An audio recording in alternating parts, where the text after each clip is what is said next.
Direto de Niterói, no Rio de Janeiro, eu sou a Maria Clara Vieira e este é o podcast Ideias da Gazeta do Povo. Aceitar tudo é um exercício, entender tudo é um esforço. O poeta só pede para colocar a cabeça no céu. É o lógico que procura colocar o céu na cabeça e é a cabeça dele que se espatifa. Por muito tempo, o autor dessa frase foi um ilustre desconhecido no Brasil. E se hoje o nome de Gilbert Keith Chesterton, ou J.K. Chesterton, está na internet, nos textões e na academia, é graças à variedade de assuntos sobre os quais o escritor britânico se debruçou ao longo de sua vida. Defensor da ortodoxia, das tradições e dos contos de fada, Chesterton pode ser descrito como um homem que compreendeu e encarnou o espírito conservador com leveza, inteligência e bom humor. Atributos que, vamos combinar, faltam ao debate público contemporâneo. Para entender quem foi essa figura tão carismática e como suas ideias podem ajudar uma geração que insiste em acreditar demais em si mesma, eu convidei o Rodrigo Niemeyer, que é seminarista da Arquidiocese de Porto Alegre e presidente da Sociedade Chesterton Brasil, e o Arthur Grupilo, que é jornalista e professor de filosofia. Sejam muito bem-vindos ao podcast Ideias, Arthur e Rodrigo. É um prazer estar aqui com vocês, duas pessoas. O Arthur eu acompanho no Twitter, né? Não tinha trocado ideia ainda propriamente. O Rodrigo eu já troco ideia há muito tempo, né? A gente troca várias fofocas pelo WhatsApp e pelo Instagram. Queria muito gravar esse episódio especificamente com vocês dois, acho que vai ser bem legal. E vou começar com uma pergunta bem introdutória, assim, que eu sempre começo a conversa para os nossos ouvintes, né, que não conhecem o assunto, que é quem é J.K. Chesterton, né, ou Gilbert Keith Chesterton. Vou começar com o Rodrigo. Rodrigo, quem é Chesterton? Bom, então, Maria Clara, muito obrigado pelo convite, né? É um grande prazer estar aqui contigo, estar aqui com o Arthur também, para falar do Chesterton.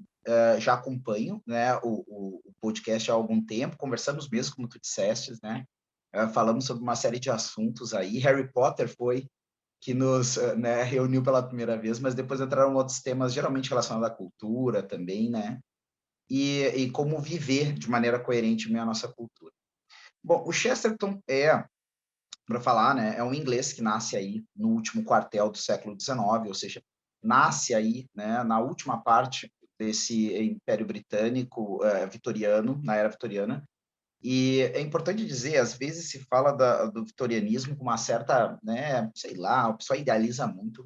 É um período que tem coisas muito interessantes, né? É onde se forma esse esplendor todo da cultura britânica, como é conhecida, o imperialismo britânico, assim por diante, também muito criticado pelo Chesterton por vários motivos, certo? Ou seja, um homem que amava profundamente a Inglaterra, mas quando o assunto era a Grã-Bretanha ou ainda mais o Império Britânico, a coisa tinha suas ressalvas, né? Ele nasce no bairro tradicional de Londres, né, que é Kensington, em 1874, certo? Lá pelo... Eu até anotei aqui porque eu achei que você ia me perguntar algo nessa linha. Então, 26 de maio, certo? Vai morrer depois, em 36, lá no 14 de junho de 36, certo?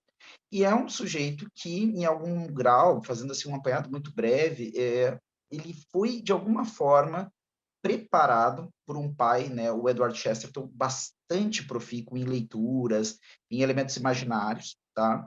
E desde muito cedo se destacou entre os seus amigos por ser um cara disso, inclusive considerado meio esquisitão. No começo sofreu um certo bullying, foi educado em casa até um determinado momento, assim como Tolkien, né? E depois vai, né, mais ou menos lá com seus 12 anos de idade para a escola, e é aquele cara que sabe um monte de textos de cabeça, poesias e papapá. Mas depois, personalidade incrível, acaba se tornando grande amigo dos amigos e um grande cara entre eles, assim, né? E vai se tornar, nas palavras do Tate White, né? Tate White, quem gosta muito de literatura britânica conhece, mas é um autor que escreveu o que é considerado por alguns a saga definitiva do Rei Arthur, sempre muito questionável essa coisa do definitivo, né?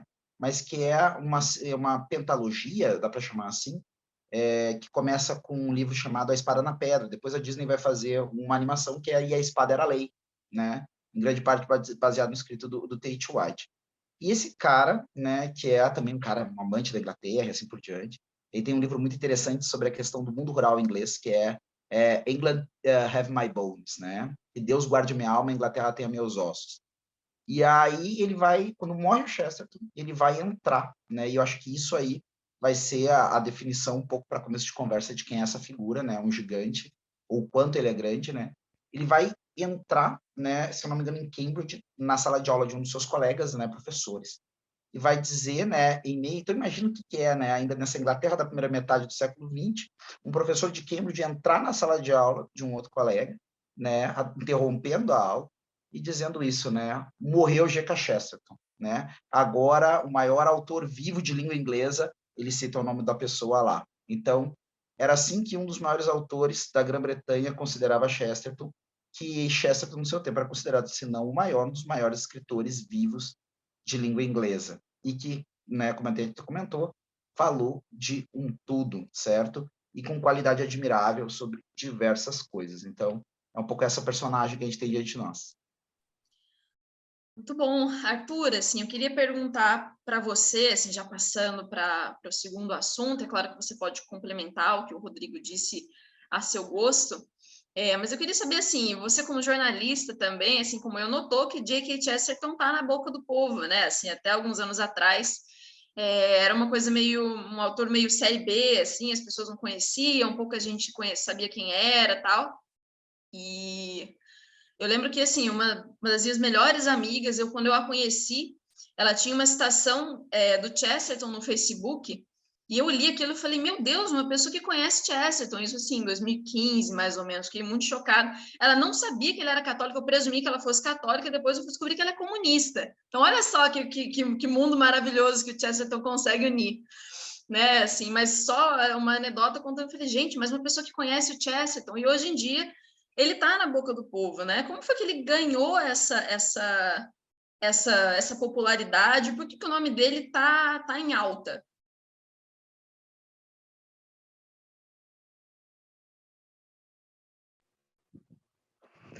Então, boa tarde, gente. Aproveitando também para cumprimentar, agradecer a Maria Clara pelo honroso convite, né? Também não conhecia o Rodrigo, é um prazer estar com ele, dividindo também aqui esse podcast sobre o Chesterton, que é um autor que eu adoro, é sempre um prazer falar sobre ele, né?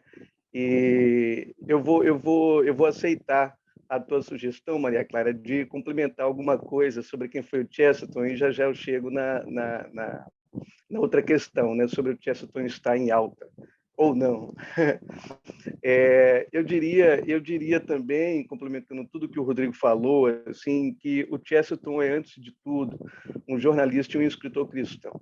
Quer dizer, eu penso nessas três coisas como indissociáveis nele. Né? Era um escritor, sem dúvida nenhuma, ganhava a vida escrevendo. Né? Quando a gente pergunta quem foi, fulano é uma profissão, né? Ele ganhava a vida escrevendo textos. Né? Então, era um escritor, sem dúvida nenhuma, mas ele não escrevia qualquer coisa. O que ele escrevia estava totalmente vinculado com a sua visão de mundo. Né?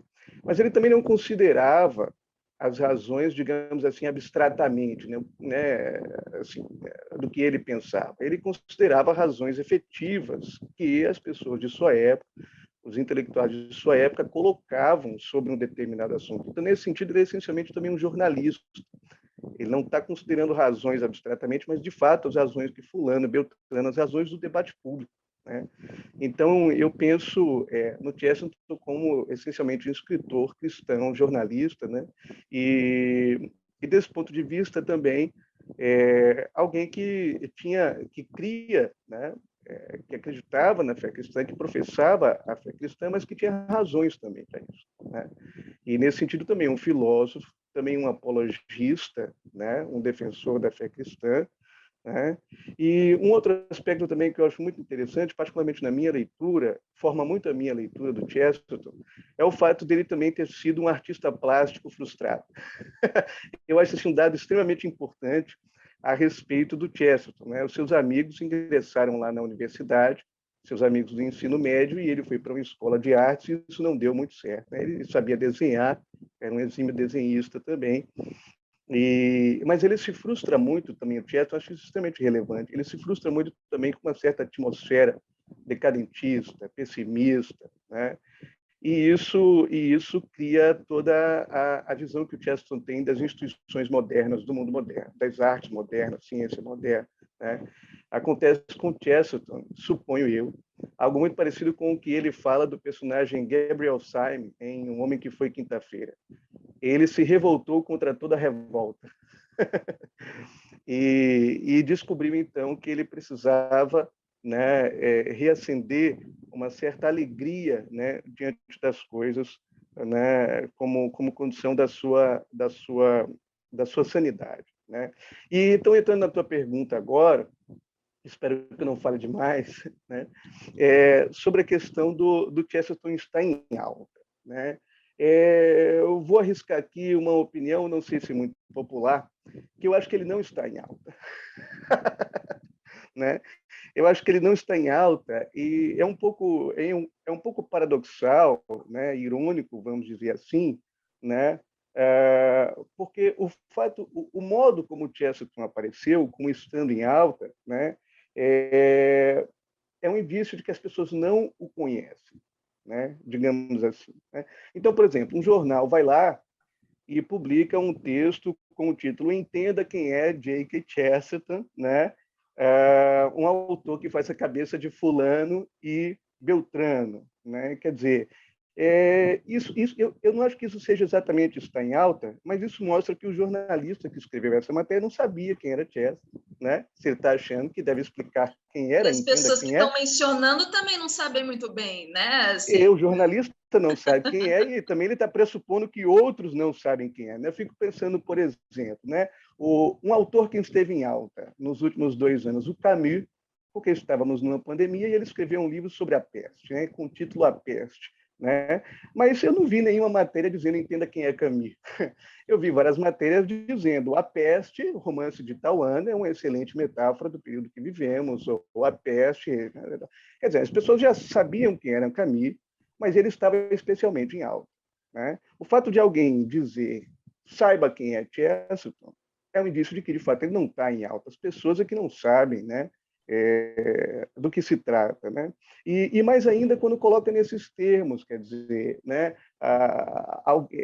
Chesterton foi citado por fulano e por Beltrano, quer dizer, se a pessoa conhecesse Chesterton, ela falaria outras 300 coisas mais interessantes sobre Chesterton do que o fato dele ter sido mencionado por fulano e Beltrano na sua rede social, né?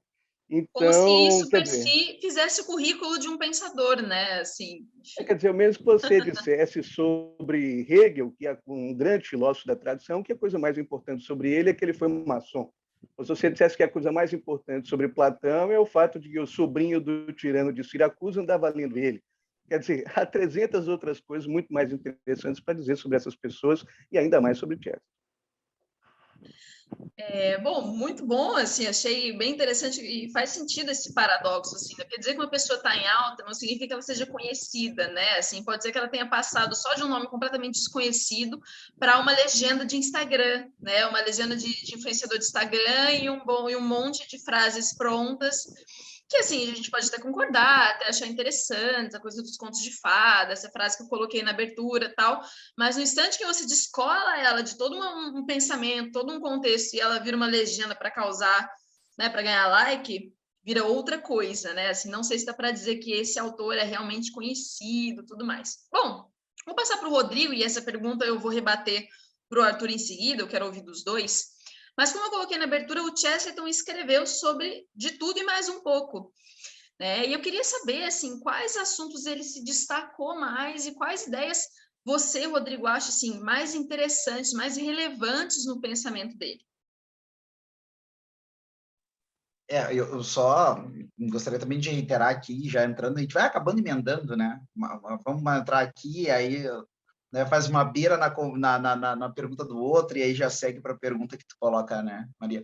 Mas eu concordo com o Arthur, sem dúvida nenhuma, assim, porque, para mim, o que eu vejo é que Chesterton, ele é, de fato, hoje em dia o pessoal gosta bastante de pegar algumas frases dele, até mesmo fora do contexto integral do que ele fala, né? Mas essa coisa de conhecer, inclusive, era esse, e agora até para comentar, para responder a pergunta que tu fizeste, Maria Clara, eu penso assim, ó, que aqui na apresentação falamos que eu sou presidente da Sociedade Chesterton Brasil, mas até para colocar as coisas nos eixos, claro, tem uma leitura de Chesterton, né? Mas, ao mesmo tempo, né, ninguém depreenda que eu por exemplo, é que nem achar que o presidente da CBF é o maior craque de bola da nação, né? Então, é aquela coisa. Então, já ajudando para que o esporte continue, já é um grande papel que o presidente da CBF faz, né? E eu penso hoje dentro da Sociedade Chesterton Brasil, dá conta um pouco disso que o Arthur comenta. Até a gente, claro, nas nossas conversas, tem uma série de livros que a gente vem lançando, e as conversas comerciais e tudo mais, né? Mas uma coisa que tem me preocupado, que é o meu interesse hoje também, é reunir essa galera toda que está fazendo leituras de Chesterton, que gostaria talvez de produzir alguma coisa sobre Chesterton e estudar junto Chesterton, porque a gente precisa sair desse negócio, né? E, inclusive, algumas vezes, eu me lembro até de vou ir para um negócio que parece não ter nada a ver, mas eu acho que tem a ver no ponto da questão de de um determinado aspecto da opinião pública, né? Que é esse autor, esse legista, o de Múzio, de Nova York, escreve esse livro que veio para o Brasil como O Segredo dos Corpos. E ele fala do tanto que certas maneiras de apresentar um caso, né, pela opinião pública, acaba mais atrapalhando o processo de investigação do caso, e mesmo a percepção real de quem é culpado e quem não é por parte da população, né, do que ajudando, né? Então, e ele vai falando de quantas coisas depois o processo, né, de análise, né, da medicina forense ali, que não tem nada a ver com o pastel, que coisas que foram apresentadas como factuais, na verdade, né, a análise vai mostrar que era outra coisa, certo? Então, às vezes, algumas pessoas no afã, né, de, encontrou alguma coisa de Chesterton que achou muito legal, muito bacana, e quer compartilhar com as pessoas, né? Isso é natural, né? Mas, mais do que pedir para que as pessoas não compartilhem mais as coisas do Chesterton, né, é dizer assim, ó, cara, antes de você criticar ou exaltar o Chesterton por isso ou por aquilo, né, leia alguma coisa de Chesterton. Não precisa ler tudo de Chesterton, mas ter essa boa vontade que interessante. Vou lá conhecer. É interessante porque às vezes parece que as pessoas transferem um pouco essa mentalidade de guru, né, para todas as relações intelectuais delas. Então elas já estão querendo transformar o Chesterton num guru também. Cara, dialoga com ele como se fosse uma pessoa. Eu vejo claramente que o Chesterton para o Arthur não é meramente um cara que largou umas frases. Existe aí uma vida literária compartilhada, né? E isso tem a ver com um certo conhecimento humano que é fundamental para a gente conhecer de fato tantas pessoas que nós convivemos, como os autores que a gente se relaciona, né? Então, e eu tenho o sonho da gente começar a reunir o pessoal que lê Chesterton para a gente começar a cada vez mais popularizar opiniões que partam dessa experiência. Bom, sobre o que eu acho que os grandes pontos Chesterton, ele tem, eu vou colocar aqui algumas coisas que para mim saltam aos olhos. Primeiramente, eu vou ir por um lado que talvez não seja muito popular, as pessoas não pensam muito isso. O Arthur citou maravilhosamente, muito oportunamente, a questão do Chesterton apologista, e não é pouca coisa. Chesterton, ao morrer, foi chamado pelo Santo Padre, né, o Papa Pio XII, na época, no Papa Pio XI, num telegrama enviado lá, como chamado de defensor da fé. Para você ter ideia do que é o quilate disso, desde Henrique VIII, no inglês, era chamado de defensor da fé. Claro que não foi um título dado, né, de maneira oficiosa, como aconteceu no caso do Henrique VIII, mas é algo muito relevante, né, aparecer, principalmente para um apologista leigo. Ele foi cavaleiro, né, da Ordem de São Gregório, né, em grau grande. Então, era um homem que realmente foi considerado pela Igreja um grande colaborador da verdade. E ele falava uma coisa que era interessantíssima, né? Não é algo tão absurdo dar a vida pela pátria. Dar dinheiro pela pátria é mais fácil ainda, né? Mas o meu serviço é dar a verdade pela pátria, né? Ou seja, dar a verdade à pátria. O serviço, ele considerava que era verdadeiramente um serviço cavalheiresco do ponto de vista militar da palavra, né? Batalhar pela verdade. E, bom, a gente tem esse aspecto, o apologista, a gente tem... Mas o Chesterton, para mim, ele é um lugar que precisa ser melhor estudado do ponto de vista da abordagem biográfico-histórica. Porque ele traz, ao mesmo tempo, a verve jornalística dele, e ele é um jornalista também muito bem colocado pelo Arthur, inclusive, né, na edição que a Sociedade Chesterton Brasil publicou, né, do A Esfera e a Cruz, o comentarista fala sobre isso, a introdução, né, que o elemento jornalístico é um ponto sine qua non dentro da escrita do Chesterton. E se eu não entender isso, eu posso fazer críticas injustas. Por exemplo, Chesterton gosta muito de usar elementos do contexto, né, tanto do local, né, da Inglaterra como local, como também de acontecimentos que estão havendo ali. Então, às vezes, algumas coisas, dependendo do texto que eu pegar, pode parecer um pouquinho confusa. Não se assuste, passe por cima disso, dá um Google. Rapidamente você vai encontrar o que Chesterton está falando, né? E tem todo o resto que interessa. Mas eu acho que o Chesterton, como biógrafo e historiador, nos traz, né, um novo paradigma, porque tem uma coisa interessantíssima. Algumas vezes as pessoas querem trazer, né, biografias que têm algum voo meio poético, até uma hermenêutica pessoal, né, de quem faz a biografia, né, mas não tem bala na agulha para isso, certo? E Chesterton faz duas grandes biografias, né, que foram consideradas, inclusive, pelo Etienne Gilson, que era um dos maiores pesquisadores de Santo Tomás, a biografia que ele queria ter escrito, que é a biografia sobre Santo Tomás, que ele escreveu a partir, claro, de um apanhado todo dele, mas na leitura de uma série de livros, né, em pouco tempo, e o outro sobre São Francisco de Assis, duas grandes biografias. Mas ele tem uma série de outras biografias, entre eles uma biografia crítica por parte, né, acerca do Charles Dickens, tá? E isso é uma coisa interessantíssima, porque ele junta, desde a hermenêutica pessoal dele acerca da biografia, ele junta também, e isso é interessante, porque ele reintegra duas coisas que a gente não está muito acostumado, que é o fato, né, da existência em si e o significado da existência. E claro que a leitura dele não é a única possível, mas é uma leitura que te coloca que diante da vida precisa se dar um sentido para as coisas. E depois o outro são os livros de história dele. Ele tem uma breve história da Inglaterra que é interessantíssima sobre isso, né? E que, para mim, já inaugura em algum grau, claro, com a devida proporções, mas dialoga com a questão da história cultural. Ou seja, esse peso cultural dele, o peso da cultura, né, como parte integrante da vida é muito forte, até porque quando o Arthur comenta o que nós falamos acerca desse período dele na escola de artes, o Chesterton tendo contato com o decadentismo, tendo contato com essas coisas todas, ele entrou realmente num processo depressivo severo, inclusive, né, tendo ideação suicida. E ele acabou saindo disso graças, né, a retornar a esse lugar são, né, que é de todo esse arcabouço imaginário que ele viveu na infância e no começo da adolescência. Então, ele sabe o peso que a cultura tem para essas coisas. E para isso, né, eu vou colocar como grande ideia que amarra, para não estender mais ainda mais o discurso, é a questão de que, na verdade, não é o homem que tem que ter a proporção do mundo. É o mundo que tem que ter a proporção do homem. Não porque o homem é a referência do mundo, mas porque o homem não é o absoluto. Só quando o homem entra, né, no verdadeiro conhecimento da riqueza e da grandeza desse pequeno que faz parte da vida dele e ao qual o alimenta, né, esta terra que às vezes a gente olha, é só mais a minha casa, não. É o local vital, é o local onde eu aprendo o sentido da minha vida e da vida dos outros. Só quando ele fizer esse processo, ele vai entrar num verdadeiro caminho de conhecimento da realidade, porque ele precisa olhar o concreto, né, com paciência, se deter, para, a partir do concreto, começar a entender que existe um universal nos concretos por aí, né, no concreto de todo mundo. Então, esse valor da coisa pequena, que no final das contas quase parece que está chovendo molhado, né? É a pequena Bia, é a infância espiritual, é um monte de coisa assim, né? Eu acho muito interessante, porque... Peraí, gente, só um segundinho.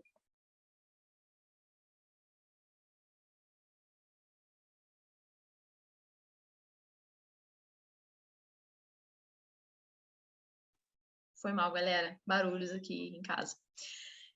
Eu acho muito interessante, porque uma das coisas que eu mais gosto no livro Ortodoxia, né, que foi o primeiro livro que eu peguei no Chesterton, assim, na mão.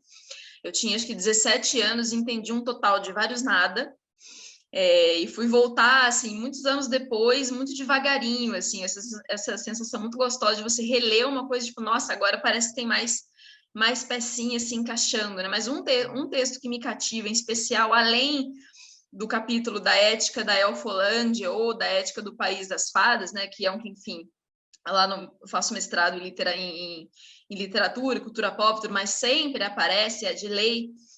Mas um texto que eu gosto muito é precisamente quando ele fala sobre a loucura e a razão. Né? E acho muito interessante quando ele fala há algo mais limpo e mais fresco fora da sufocação de um único argumento.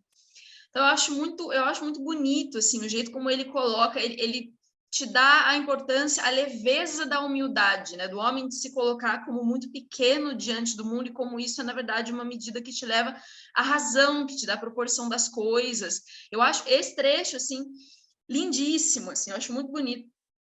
Como ele fala assim, quão mais feliz você seria, quanto mais de você haveria se o martelo de um Deus superior pudesse esmagar seu pequeno cosmos, espalhando as estrelas como lantejoulas e deixar você ao ar livre como os outros homens para olhar para cima, assim como para baixo. Nossa, eu acho esse texto, assim, uma coisa fantástica. Então, Achei muito oportuno você colocar isso, Rodrigo, e eu queria passar para o Arthur agora, assim, a mesma pergunta, né? Nesse universo que é o pensamento do Chesterton, o que você considera mais interessante e mais relevante? Maria Clara, essa pergunta é muito difícil, talvez a mais difícil de todas, né? Por ser um autor que passeou por tantas coisas, né? Eu vou aproveitar, então, o fato de você ter mencionado, né, lá no início aqui do podcast, a questão de que o lógico, né, que enfiar o céu na cabeça e acaba explodindo, né? E o poeta, né, coloca a cabeça no céu e se salva, né? E relacionar isso também com o que o Rodrigo disse, né, dessa experiência depressiva, né, e quase, né, enlouquecedora do Chesterton na juventude e por onde que ele escapou, né? Então vou aproveitar assim um pouco isso para defender aqui, digamos assim, uma tese que eu acho que também não é difícil de defender, não é tão heterodoxo assim, de que eu não sei se o Chesterton é especialista em algum tema ou se ele se dedicou especificamente a algum assunto. Mas eu diria que ele é especialista numa forma de pensar. E vou tentar explicar isso assim de maneira não muito que não chateie muito os nossos ouvintes, mas eu diria, e que maneira de pensar é essa, né? Então, nesse sentido, o Chesterton, na minha opinião, é um escritor de uma profunda sensibilidade lógica. Quer dizer, então ele tem todas as condições para enlouquecer, certo? Como quase enlouqueceu. Então, ele é um homem de uma profunda sensibilidade lógica, né? E isso é visível nos seus textos, né? E só que, obviamente, ele não enlouquece, porque ele é tanto quanto um homem de profunda sensibilidade lógica, ele é um escritor também de profunda sensibilidade metafísica. O que isso e poética também? O que isso quer dizer? Que a sua sensibilidade lógica é direcionada às coisas existentes, né? Vamos dizer assim, né? E esse modo de pensar é um modo que o Chesterton aplica a variados assuntos. Sobretudo, como eu dizia antes, aos assuntos típicos do que ele chamava de mundo moderno, né? A ciência moderna, a arte moderna, enfim, essas instituições modernas. Mas o que caracteriza essa forma de pensar? Eu entendo que ela é um método, digamos assim, de dois níveis, de dois passos, né? Essa profunda sensibilidade lógica do Chesterton permite ao Chesterton encontrar, né, inconsistências em argumentos que ele via sendo colocados no debate público, né? Então, como é que ele fazia isso, né? Quer dizer, se alguém defende uma determinada ideia, né, e essa determinada ideia ela é autocontraditória, né? Quer dizer, se ela aponta contra si mesma, o Chesterton tem uma profunda sensibilidade para identificar essa interna contradição das ideias, e isso permite a ele automaticamente rejeitar essas ideias como falsas, né? Então, isso está ali, sobretudo, no capítulo Suicídio do Pensamento, né? Que está ali no Ortodoxia, né? Então, só que tem um porém. Essa sensibilidade lógica, né, que nos permite identificar contradições ou autocontradições na ideia de alguém ou no argumento de alguém, é um bom método para nos mostrar aquilo que é falso, né, e deve ser rejeitado. Mas ainda não é um método suficiente para nos mostrar o verdadeiro, né, para nos apontar a verdade, né? Então, nesse segundo passo, que é justamente a saída do lógico, né, para o poético também, para o metafísico, para o teológico, enfim, né? Mesmo aí, a profunda sensibilidade lógica do Chesterton também aparece, né? De que maneira? Bom, de imediato ele assume uma postura, digamos assim, de humildade, né?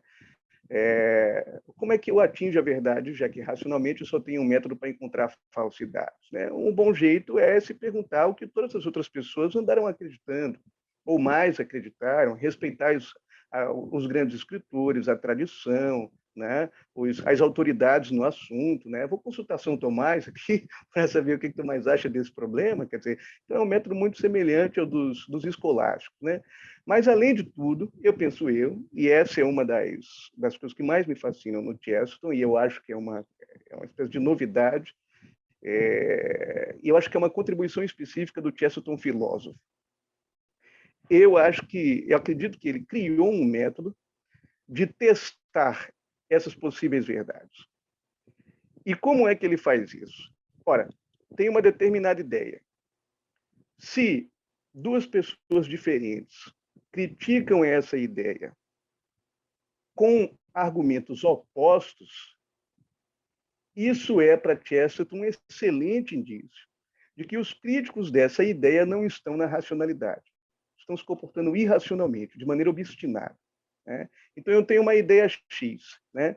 Alguém lá critica essa ideia por uma determinada razão e outra pessoa critica essa mesma ideia pela razão oposta. Né?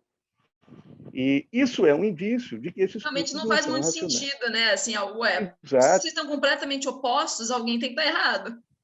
Exato, né? Quer dizer, então, para o Chesterton, isso era um indício, um indicativo de que possivelmente aquela ideia que estava sendo criticada era verdadeira.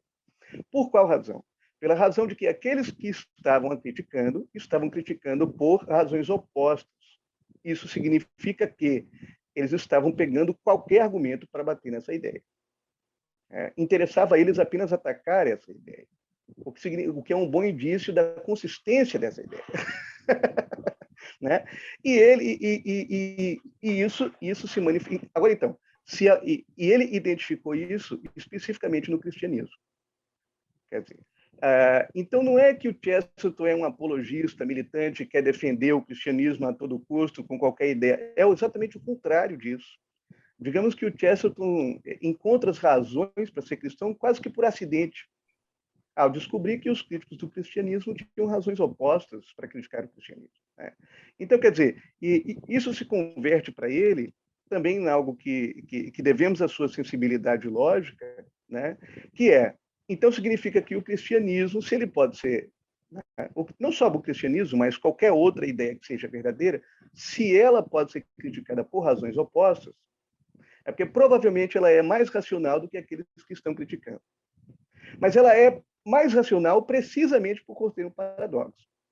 Olha só, ela é precisamente mais racional por conter um paradoxo. Então, ao contrário daquela contradição que a gente viu lá no Suicídio do Pensamento, ao contrário daquela contradição que podemos tomar como falsa, o paradoxo não é uma simples contradição. O paradoxo é um indício de que uma ideia é tão racional em si mesma, ela está tão coberta de racionalidade por todos os lados, que aquilo só se deixa manifestar como um paradoxo. Né? E nesse sentido ele pega isso. Eu acho que isso é um método chestertoniano. Eu tenho para mim que isso é um método chestertoniano de identificação de falsidades e verdades por conta da sua extrema sensibilidade lógica. É preciso lembrar que grandes filósofas, por exemplo, uma filósofa inglesa, a Elizabeth Anscombe, filósofa analítica, né, especialista em Wittgenstein, na profunda admiradora da obra do Chesterton, quer dizer, por essa sensibilidade lógica do Chesterton. Né? E eu penso que esse é um método que permite ao Chesterton testar de uma maneira muito interessante as ideias do seu tempo. Então, eu diria que o Chesterton não é especialista num assunto, mas ele é especialista numa forma de pensar. Bom, achei muito interessante, Arthur, a sua colocação sobre o Chesterton, guardadas as devidas proporções, quem sou eu na fila do pão, mas eu sempre brinco aqui no podcast 10 que eu sou uma grande especialista em vários nada. Que eu acho que é a vocação do jornalista, né? Assim, ser um grande especialista em nada. Você até se especializa ali uma coisa em outra, tem um pouco mais domínio de esporte, às vezes de cultura, às vezes de política, mas eu sempre repito isso, né? Ser um especialista em nada. E eu acho interessante que o Chesterton, ele é, de certa forma, como você colocou, um especialista em várias coisas, né? Ele sabe de tudo um pouquinho. Mas, de fato, assim, a coisa mais interessante, o que une as várias expertises do Chesterton também como você colocou, essa capacidade de lógica, né? Enfim, de ter um respeito às tradições, até a fazer uma pergunta meio básica, que é assim, o que as pessoas acham desse assunto? Né? Assim, aquele trecho super famoso, quando ele fala nesse capítulo da Elfolândia, né? Ou do País das Fadas, enfim, a depender da tradução, ele fala o maravilhoso país do senso comum. né? Ele tem um certo respeito por esse senso comum e parece que na construção lógica dele ele sempre vai perguntar o que esse senso comum acha, o que sempre se achou sobre esse assunto. Não que isso vá necessariamente apontar para a coisa certa, né? Não que o senso comum necessariamente vai estar sempre integralmente com a razão, mas ele no mínimo vai te dar um caminho interessante para se apontar ali. E eu acho muito interessante, assim, até essa própria defesa do cristianismo que ele faz a partir disso, né? Eu sempre gostei daquela frase que ele fala que o ideal cristão, ele não foi considerado falho e foi descartado, ele foi considerado difícil e não foi tentado. É uma frase, enfim, até meio clichê dele, assim, bem batida, mas eu acho ela bem interessante. E eu queria perguntar, assim, agora eu vou inverter a ordem, vou perguntar primeiro para o Arthur e depois passar para o Rodrigo. Eu queria entender, assim, o que é... Eu sei que o Chesterton, ele fala do tal distributismo. Agora a gente vai começar a passar para a parte mais quente da conversa também, que é assim, o Chesterton, ele, apesar de ter ficado, né, criado essa coisa em cima dele, conheça o conservador, o autor conservador que faz a cabeça de fulano Beltrano, né, assim, virou essa coisa meio clichêzona. Eu leio, assim, o pouco que eu li do Chesterton, você vê bastante críticas muito contundentes, tanto ao individualismo, ao capitalismo, né, ou ao próprio comunismo, ao materialismo. Ele faz crítica para tudo que é lado. E ele fala, né, é uma das pessoas que fala do tal distributismo. Eu queria entender o que é isso, né, assim, tipo, e, enfim, o que é essa ideia, se ela faz sentido para o mundo que a gente vive, se ela pode contribuir, enfim, o que é o distributismo? Maria Clara, todas perguntas muito difíceis, né? Mas vamos lá, vamos tentar. Né? Eu concordo inteiramente com você. Eu acho que o Chesterton não tem especificamente uma doutrina social, né? Ele tem ideias, digamos assim, e nessa sensibilidade de diagnosticar, né, contradições nas ideias e encontrar ideias que são criticadas por razões opostas, e ali ele sente um faro, né, uma coisa de detetive também. Essa capacidade de lógica, essa sensibilidade lógica do Chesterton é algo que também se manifesta nos seus aclamados romances policiais, né, que envolve investigação, dedução, né? Então, quer dizer, você sentiu o faro ali de uma ideia verdadeira, né, e ir atrás disso, né? Quer dizer, então acho que nesse sentido também o Chesterton não está preso por nenhuma cartilha doutrinária, né, que limite o seu pensamento. Nesse sentido também é um pensador completamente honesto e capaz de fazer, como eu estava dizendo antes, descobertas por acidente, né? Descobertas por acidentes. Aliás, ele louva, né? Estava recordando aqui um trechinho lá do Hereges, né? Uma obra anterior aí à ortodoxia, e em que ele, apesar desse nome, por incrível que pareça, nessa obra o Chesterton fala de várias qualidades e várias virtudes, né, de autores ali, de escritores que ele comenta, né, como Rudyard Kipling, Bernard Shaw, etc. Né? Mas claro que ele entende também que essas virtudes podem também enlouquecer, né, a famosa tese das virtudes enlouquecidas do Chesterton, né?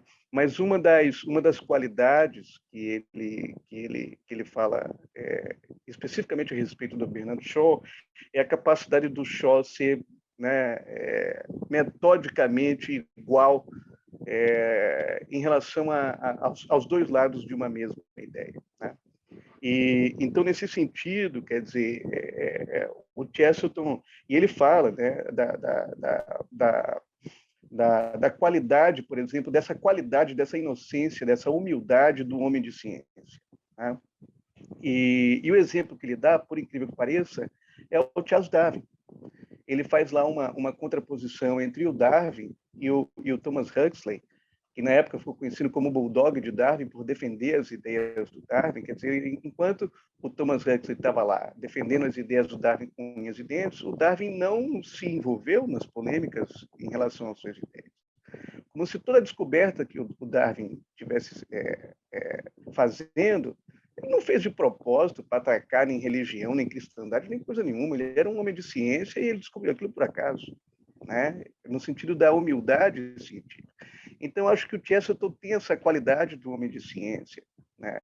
Da honestidade de quem enfrenta um problema, né? Mas também nem sempre ele tem respostas para tudo, certo? Quase sempre ele tem, mas sempre não. Então, quer dizer, eu acho que o distributismo é um desses casos, certo? Acho que é uma ideia extremamente complexa, difícil. Por quê? Porque o distributismo parte da ideia de que a propriedade é um direito natural e é sagrado, certo?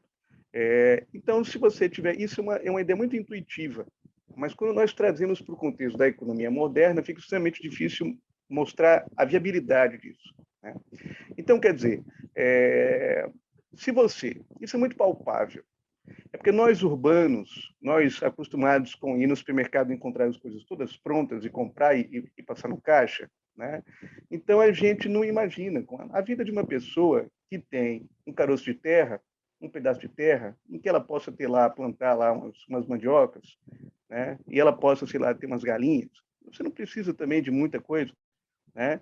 E se você tiver pelo menos uma vaca, a gente, a quantidade de leite que uma vaca dá por dia, uma família só não bebe. Você tem que dividir com alguém, né? Então, quer dizer, se você colhe a mandioca, se você colhe uns ovos, você faz a farofa de ovo e colhe o leite. Gente, quer dizer, isso é completa a ideia de um direito mínimo, de um direito fundamental, de É o segurança mínimo que você alimentar. precisa para sua subsistência, né? Assim, para ter uma vida Né? digna.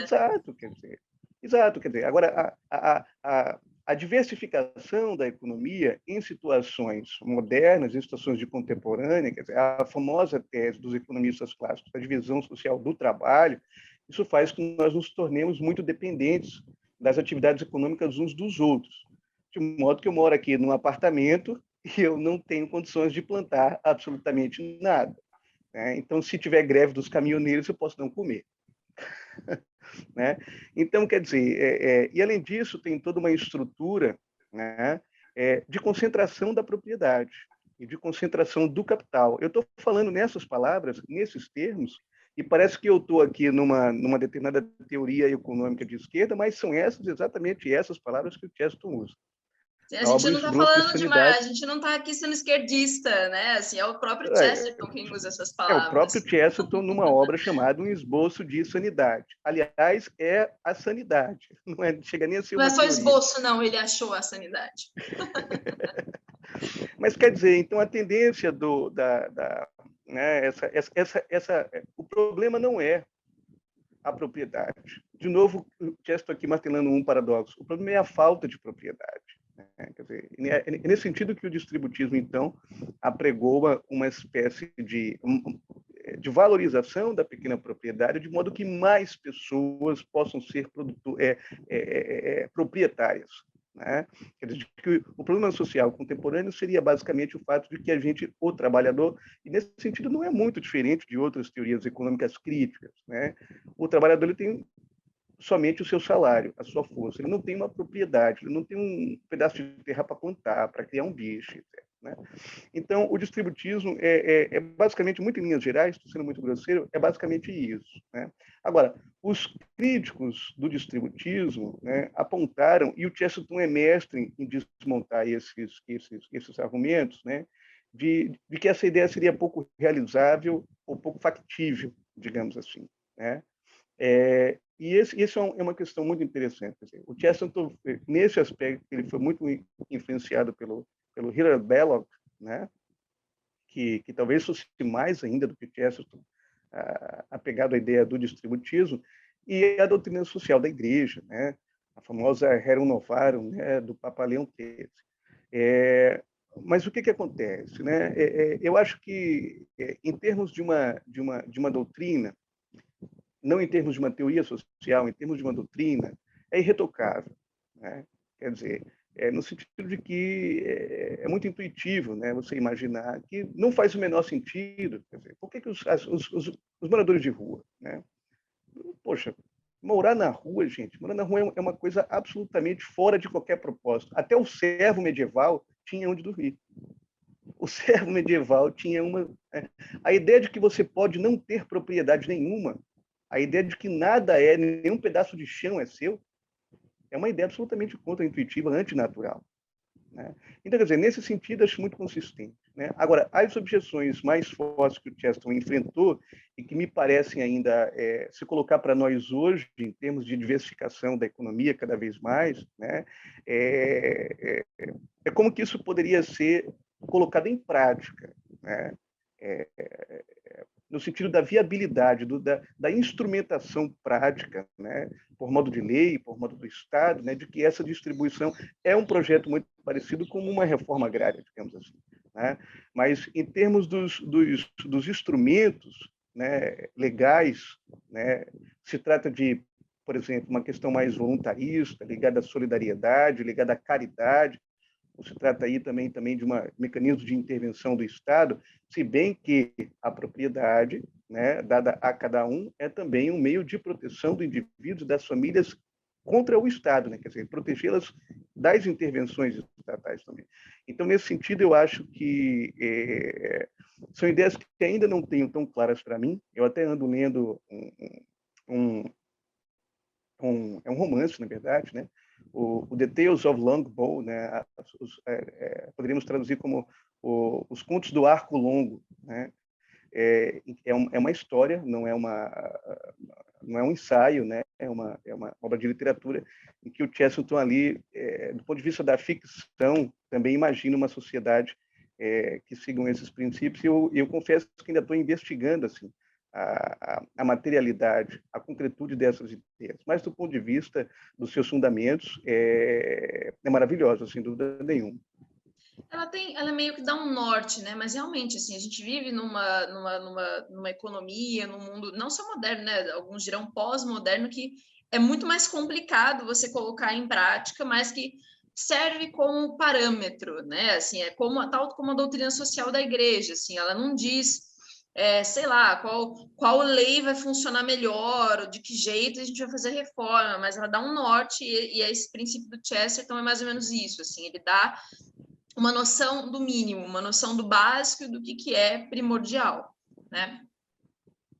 Mais ou menos isso. Eu sei que tem alguns economistas que trabalham também com esses conceitos, né, de refeudalização da economia, né, de que, né, principalmente por conta das mídias sociais e etc., as trocas se tornaram muito mais frequentes do que eram há alguns anos, né? Do tipo, eu presto esse serviço para você, você presta esse serviço para mim, e não envolve dinheiro essa transação, etc. Né? Tem alguns debates em economia sendo feitos nesse sentido, mas eu também não saberia fazer uma conexão agora direto com o Chesterton. Né? Eu queria passar agora para o Rodrigo, né? Assim, rebater também a pergunta do distributismo, mas eu queria fazer uma outra pergunta que não estava no plano, mas que eu sei que é uma coisa do pensamento do Chesterton. Vou te atrapalhar agora, não estava no plano, mas paciência, surgiu. Eu sei que é uma coisa que eu sei que você gosta e que eu acho que pode também ajudar a entender o pensamento do Chesterton. Ele é um cara que ele dá muita força e muito poder para a imaginação. Ele fala muito do poder do imaginário, da força da imaginação, né, da importância dessa faculdade exclusivamente humana. Assim, eu queria entender, assim, e inclusive é nesse ponto muito na coisa do imaginário, porque o imaginário remete ao transcendente, né, aquilo que está para além do que é só carne e osso, enfim, do que a gente pode enxergar. É muito nesse ponto que o Chesterton se opõe ao materialismo, né, não só a teoria econômica, tudo mais que a gente estava conversando, mas a ideia de que o ser humano só precisa, só depende, só deve olhar para a sua mente voltada para o material. Eu queria entender, Rodrigo, o que é, assim, se você quiser também completar a resposta do Arthur sobre distributismo, mas eu queria falar sobre a importância da imaginação para o Chesterton.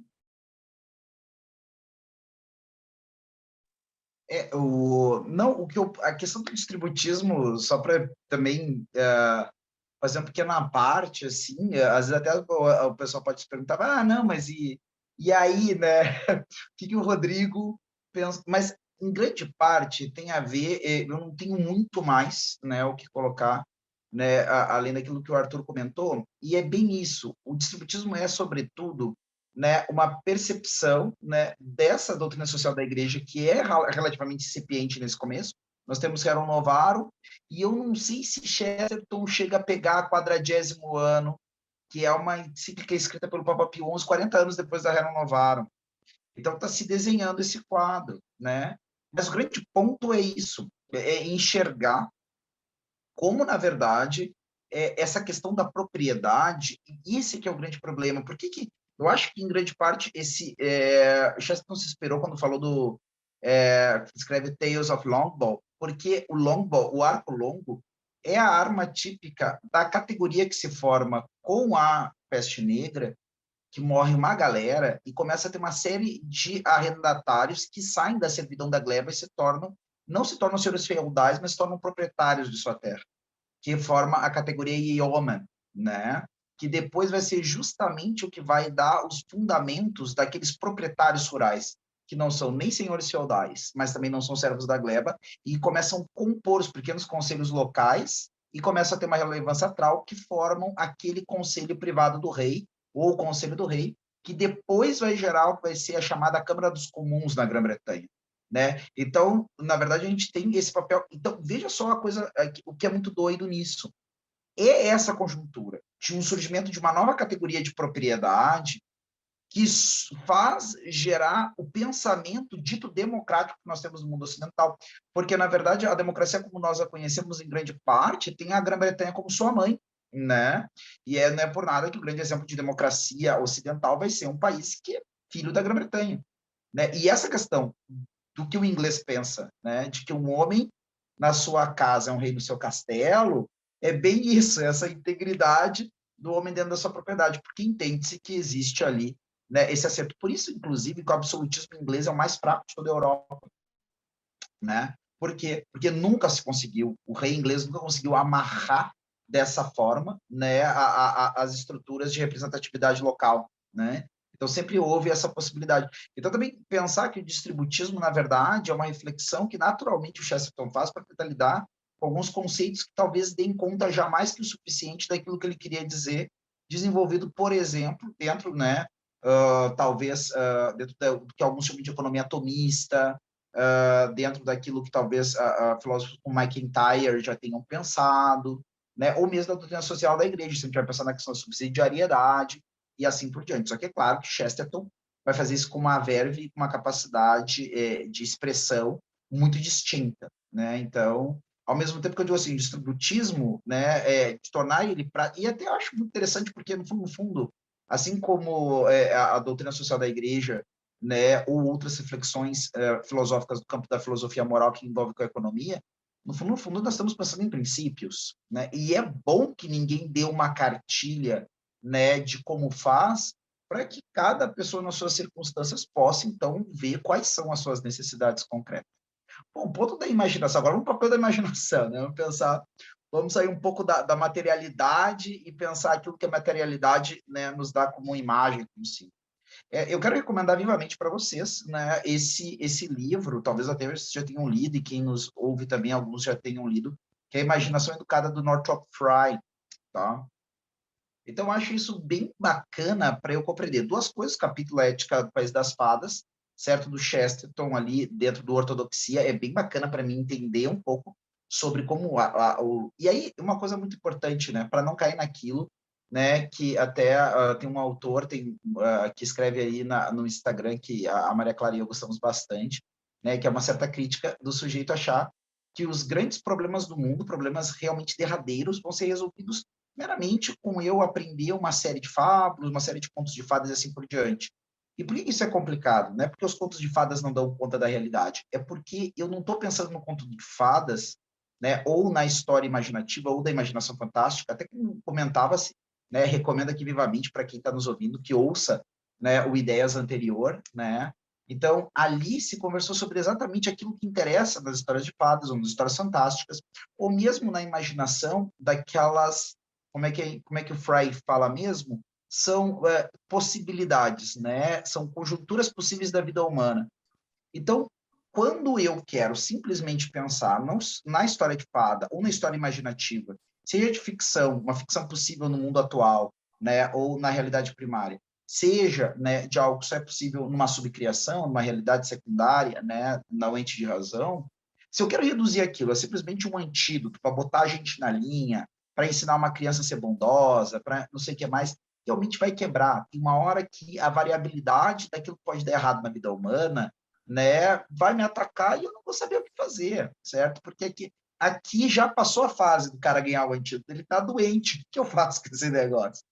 Agora, se eu olho a história ficcional e a imaginação em si como um elemento que me prepara para estar diante dos problemas mais diversos que a vida pode me colocar, né, entendendo uma coisa que tem um autor que eu gosto muito, que é o Rafael Ruiz, comenta, a vida humana não é uma equação a ser resolvida, né? E para mim entra nesse negócio de equação. Eu preciso achar qual é o componente oculto do X, né, para botar então na cachola da criança, ou do adolescente, ou mesmo do adulto, para entender quais os sentimentos morais corretos que ele deve ter. A vida humana é um drama a ser vivido. E isto é um livro que é escrito a 4 mãos, né? Vamos pensar assim, né? Pensando em Deus por espírito, né? Mas como verdadeiro homem, né? Tem 2 mãos. Então, das mãos de Deus e das nossas mãos, né? Esse drama humano escrito, né? Com essa coautoria, tá? Então, se eu pensar, como Chesterton comenta, que, na verdade, ao ler os contos de fadas, ou ao ler a grande literatura, ou ler a grande poesia, eu estou acumulando ali um cabedal de respostas para perguntas que ainda não chegaram, né? Aí eu vou pelo caminho correto. E Chesterton é o cara que justamente foi salvo por essa capacidade imaginativa. Ele passou por esse momento, né, de uma verdadeira noite escura, né, psíquica e tudo mais, né? Mas como ele havia acumulado uma série de respostas, quando os problemas surgiram diante dele, ele teve mais ou menos um horizonte que lhe deu a esperança necessária para então ter a atitude correta diante do problema. Não é também que dali, daquele símbolo, eu vou tirar ali uma equação, né? Ah, então eu resolvo assim, papapá, vou fazer. Não. É que aquilo ali, né, como ele mesmo fala, que os contos de fadas não nos importam porque falam, né, de dragões, mas porque mostram que os dragões podem ser vencidos, aquilo entra na minha... Porque o que é imaginação? A imaginação é a capacidade de eu propor, né, essa experiência humana, talvez ainda não experienciada, né, por mim pessoalmente, e eu a proponho ao meu intelecto, que tem uma capacidade de discernimento ali. E eu creio, né, e acredito que Chesterton também, que a verdade, mesmo quando transcende a nossa compreensão, ela tem um determinado timbre, né? Ela tem um determinado diapasão. E eu propondo aquilo ali para essa minha inteligência, ela percebe que existe um sinal de esperança e de continuidade no meu agir. Existe o que fazer. Né? A morte, a ruína, a decadência não tem a última palavra. E isso fortalece a minha vontade. Então, eu me ergo lá daquela minha catástrofe e, a partir disso, né, gero aquilo que vai me levar ao catástrofe. Né? Lembrando que isso é algo que entra... E aí que a gente vai ver uma coisa interessantíssima, porque, no fundo, esse grande tema, né, que chega à minha inteligência, né, e fortalece a minha vontade, ele não é dado, né, meramente pela minha imaginação. Ou seja, daí eu não fico numa coisa meio gnóstica ou mesmo de um certo pelagianismo que eu salvo a mim mesmo. Na verdade, essa bondade do mundo está dada na realidade, né? E eu faço essa experiência a partir das coisas que estão na minha vida e no mundo real, né? Pode ser coisas muito simples. O Gustavo Corsão, quando vai falar, inclusive da questão da propriedade em Chesterton, ele vai desenhar um quadro imaginativo onde fala daquele cara que mesmo depois de um dia extenuante, terrível, chega em casa, né? E pode fruir alguns poucos objetos, né? E pode estar com seu gato e ele deu o nome para aquele gato, né? Pode estar com a sua esposa, né? Pode, então, né, ter uma noite de amor com essa esposa e pensar na sua vida e esse prazer com sentido dentro daquela relação. E aquela vida simples, porém cheia de significado, né? Então, isso não fui eu nem ninguém que inventou. Isso foi me dado pelo mundo, isso foi me dado por alguém anterior e transcendente a mim. Né? E é a partir desses símbolos, como o Tolkien vai me falando, essas coisas estão na minha realidade, que eu posso unir as coisas para, então, criar esses ambientes aonde a minha imaginação fica encantada. O que é esse encantamento da imaginação? É o fato que onde eu estou diante do belo por um lado e do perigoso por outro. Belo, né, porque eu faço uma experiência da virtude, do bem, da beleza, né, de algo. Assim como um dragão que se encontra num castelo enorme, princesa belíssima, né, que fazia as bocas emudecerem quando viam a sua beleza. E, por outro lado, eu tenho o desafio. O dragão, eu tenho o feiticeiro malvado, eu tenho, né, sei lá o que pode ser inventado. E, bom, no campo da ficção realista, tem todas as possibilidades. E, diante daquilo, eu tenho a possibilidade da falha e do erro. Tem um texto, eu já estou me alongando aqui, mas tem um texto que eu recomendo fortemente em espanhol, porque ali eu acho que eu não sei se a edição dele em português tem tudo, eu achei ela muito mais gorda a edição em espanhol do que a em português, mas é que é Una loucura razonable, né, que seria uma loucura razoável em português. E tem um trecho que eu acho interessantíssimo, que para mim é um pouco a essência daquilo que a imaginação nos traz, né, tanto ela, imaginação, vamos pensar o seguinte, né, não é somente aquilo que eu visualizo a partir da literatura, e eu pego um pouco aqui o professor Francisco Corsin e amplio a questão da literatura para muito mais coisa do que além dos livros, né? É a minha capacidade de imaginar uma conjuntura real, né, que demanda uma atitude diante do drama da vida, certo? E enquanto mais bem, né, alimentado e capaz por isso, melhor vai ser a preparação que eu vou ter nos meus ânimos para esse negócio. Então, assim, ele vai falar nesse capítulo Uma loucura razonável, que é uma carta de Deus, né? E aí é que eu digo para mim, porque aí para mim está o ponto de conexão, né, das grandes histórias e da nossa história no mundo atual, que é o quê? É uma carta de Deus para a humanidade. Então Deus ele vai dizer o seguinte, ó, galera, eu tô indo embora, né? Vocês ganharam, ninguém mais vai para o inferno. Agora vocês podem viver como vocês quiserem, né? Agora Madre Teresa de Calcutá e Hitler vão para o mesmo buraco. Agora vai dar tudo, né? Deus, vocês conseguiram. Estou indo em busca de outra criatura, né? Ele coloca assim desse jeito o autor, né? Deus não fala que vai criar uma outra criatura, né? Vai indo em busca, talvez até de uma forma meio chestertoniana e tolkieniana, melhor dizendo, de dizer que ele tem que descobrir o que vai fazer, né? Que é coisa, mas a gente sabe que em termos teológicos isso aí é completamente não aplicável, tá? Mas que ele vai atrás de uma criatura mais corajosa, que encara, né, a riqueza de uma vida, que existe a possibilidade da ruína, né, que encara, né, o desejo de buscar um sentido, sabendo que pode falhar nisso. Então, e para mim é nisso que se conecta as duas coisas, né? Primeiramente, o fato de que talvez hoje, materialmente falando, a nossa geração seja uma das que mais, perdão, a que menos tem problemas materiais, falando assim, né?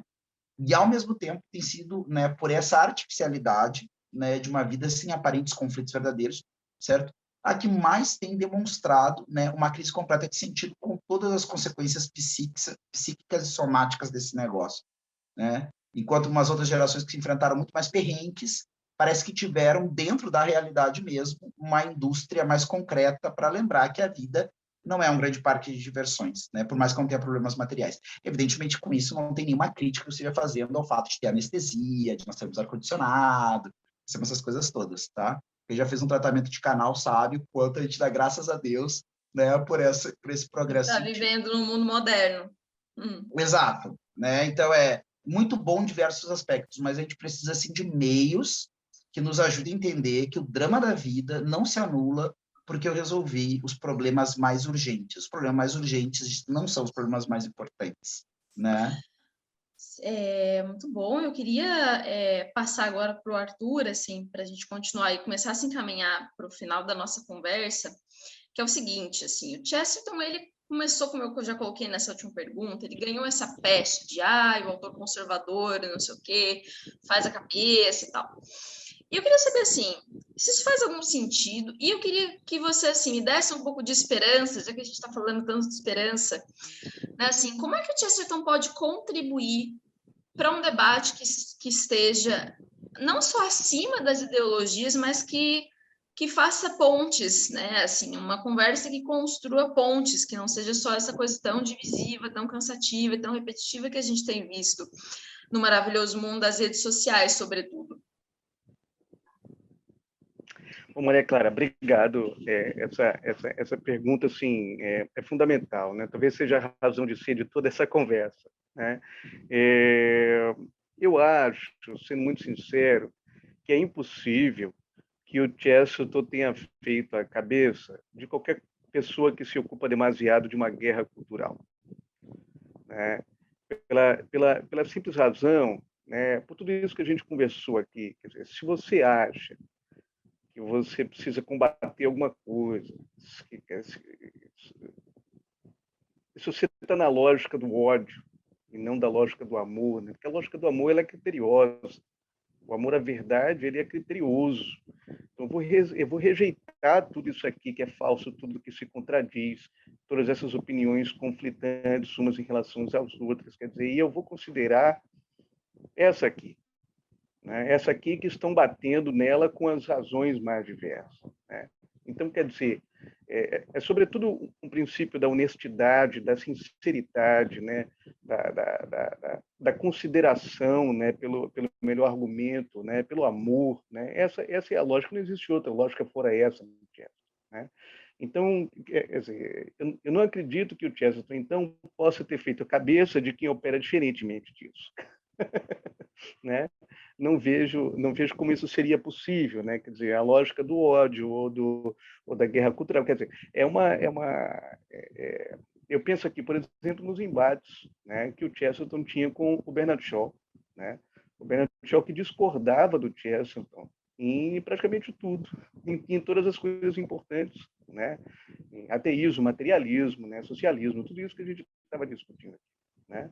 E é impressionante como o Chesterton diz, olha, eu posso, aliás, e debatia constantemente com o Shaw, né, nesses termos amistosos, de uma profunda admiração pelo Shaw, e dizia, olha, eu posso discordar e discordo dos princípios do Shaw, mas não posso discordar de como ele os aplica, quer dizer. Então ele diz que o Shaw era implacável, né? Quando ele se opunha a uma ilegalidade, ele se opunha tanto às ilegalidades dos socialistas quanto às ilegalidades dos individualistas.